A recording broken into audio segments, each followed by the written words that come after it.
If you are a DisciplesNet regular, I'm sure you know this. If you are new to DisciplesNet, it may be of interest to you to notice that we have lots of sheep at DisciplesNet.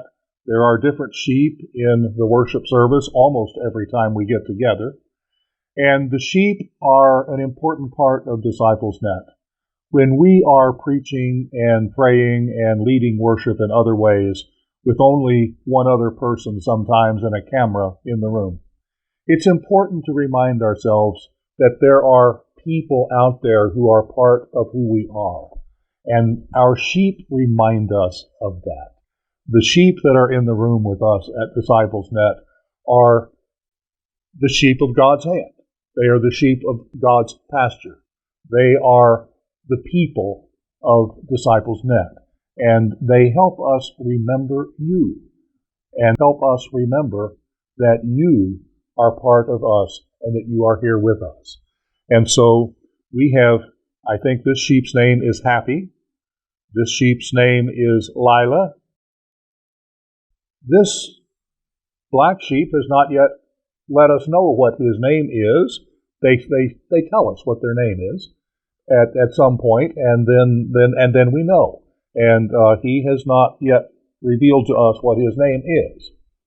The sheep here is called Lambie, and Lambie is actually visiting. He's been at DisciplesNet for a few weeks. Probably will go back home with me today. But I wanted to tell you Lambie's story before we leave today.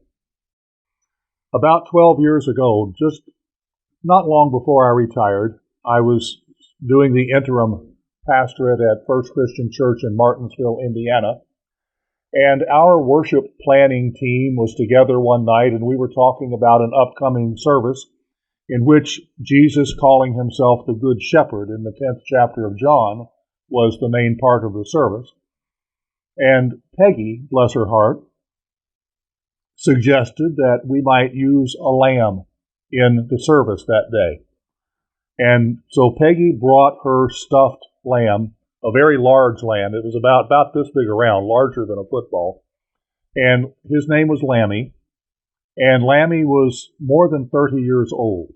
Lambie had been Peggy's children's little stuffed animal when they were babies and when they were growing up. And today Peggy's grandchildren played with Lambie when they went to her house. So Lambie came to church that Sunday and was featured very prominently. It so happened that Peggy and her family were not in church that same day, and so it was actually quite some time later before we finally returned Lambie to his family. But during the time that Lambie was with me before we gave him back to Peggy, he sat on the couch in my office. And in a 2-month period, there were 3 different conversations that were high-stress, even tear-filled conversations. And in each of those cases, the person sitting there talking to me picked up that stuffed lamb and held it and played with it and ran their fingers through the wool on that stuffed lamb during the conversation. And when I finally returned Lambie to Peggy and told her about that, she was very impressed, and she was thrilled that her stuffed toy had been so helpful in the pastor's office.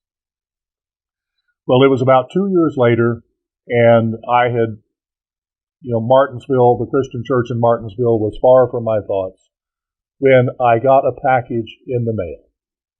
And there was a package with this stuffed toy in it, who was called Lambie because he came from Peggy, who had remembered the stories that I had told, had really wanted me to have a lamb of my own to keep in my church office.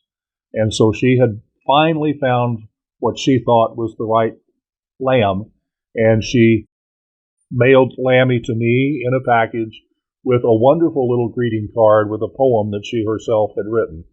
And so Lambie has been part of our family since then, and Lambie has been visiting DisciplesNet the last few weeks.